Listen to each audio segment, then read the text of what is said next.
Speaker, আপনাকে ধন্যবাদ।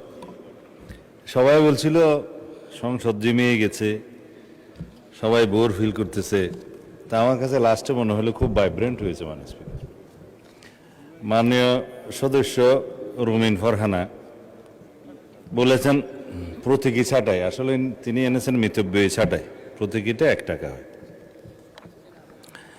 বলেছেন রাজনীতি পেশা এবং আমলা পেশা এই 2 জায়গাতেই দুর্নীতি হয়। দুর্নীতি দুর্নীতি দুর্নীতি সব জায়গায় হয় স্পিকার, ঘুরে ফিরে সব দোষ রাজনীতিবিদের হয়। কিন্তু যতগুলো ফাইল স্বাক্ষর হয় লাস্টে রাজনীতিবিদকে স্বাক্ষর করতে হয়, ওই জন্য সব দোষ তার। এর বেশি বলতে চাই না। তিনি বলেছেন রূপপুরে বালিশ দুর্নীতি হয়েছে, পর্দার দুর্নীতি হয়েছে, সবকিছু মেগা প্রজেক্টের মেগা দুর্নীতি হয়েছে, ব্যাংক লুট হয়েছে। সেই জন্যই তো দুর্নীতি দমন কমিশনকে স্বাধীন দুর্নীতি দমন কমিশন করার প্রস্তাব এসছে।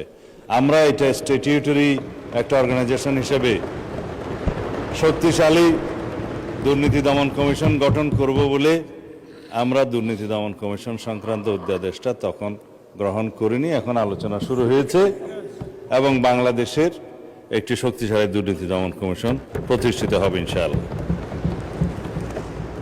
বলেছেন কমিশন চেয়ারম্যান যাদেরকে নিয়োগ করতে হয় তাদের কিভাবে নিয়োগ করা হবে সেজন্য সার্চ কমিটি তো আছে, আগের আইনেও ছিল এবং সেই অধ্যাদেশটা গ্রহণ করা না গেলেও আগের আইনটা রিভাইভ হয়েছে, ওখানেও সার্চ কমিটি আছে।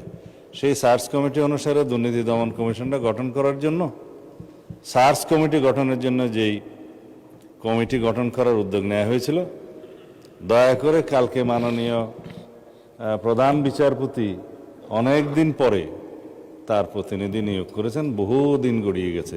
হয়তো আপনারা মনে করে নিয়েছেন সরকার আন্তরিক না। সরকার আন্তরিক ছিল, চিঠি দিয়েছে সার্চ কমিটি গঠন করা হবে, দুর্নীতি দমন কমিশন গঠন করা হবে, কিন্তু আমরা সহযোগিতাটা পাইনি। গতকালকে কেবল সই করে দিয়েছে। এখন সার্চ কমিটি গঠিত হবে, দুর্নীতি দমন কমিশনও গঠিত হবে, দুর্নীতির সমস্ত বিষয় অ্যাড্রেস করা হবে। তবে আপনাদেরকে আশ্বস্ত করতে চাই, এটা হচ্ছে একটা মধ্যবর্তী ব্যবস্থা।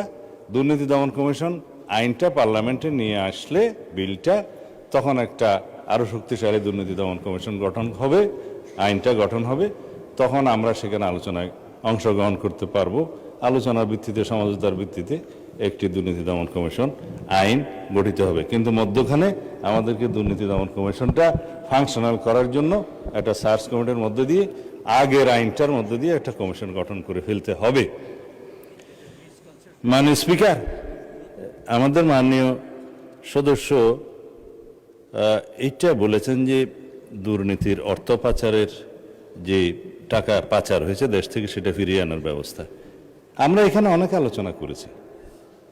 একদিন আমি একটা কাগজ নিয়ে এখানে কিছু তথ্য দিয়েছিলাম, সেটা হচ্ছে state of the state economy since 2009 to 2023।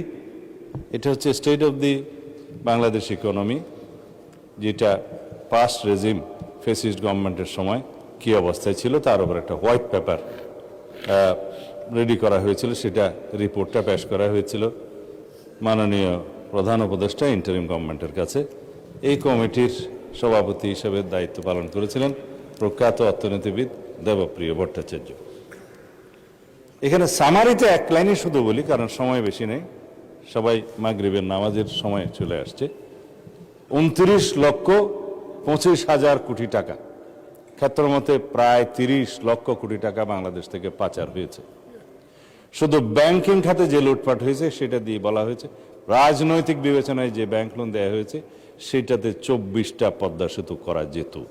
তো সুতরাং এগুলো অ্যাড্রেস করতে হবে, সমস্ত পাচারকৃত অর্থ ফিরিয়ে আনতে হবে, সবার সহযোগিতা সেখানে আমরা চাই। স্পিকার, মাননীয় সদস্য শফিক সাহেব, ডক্টর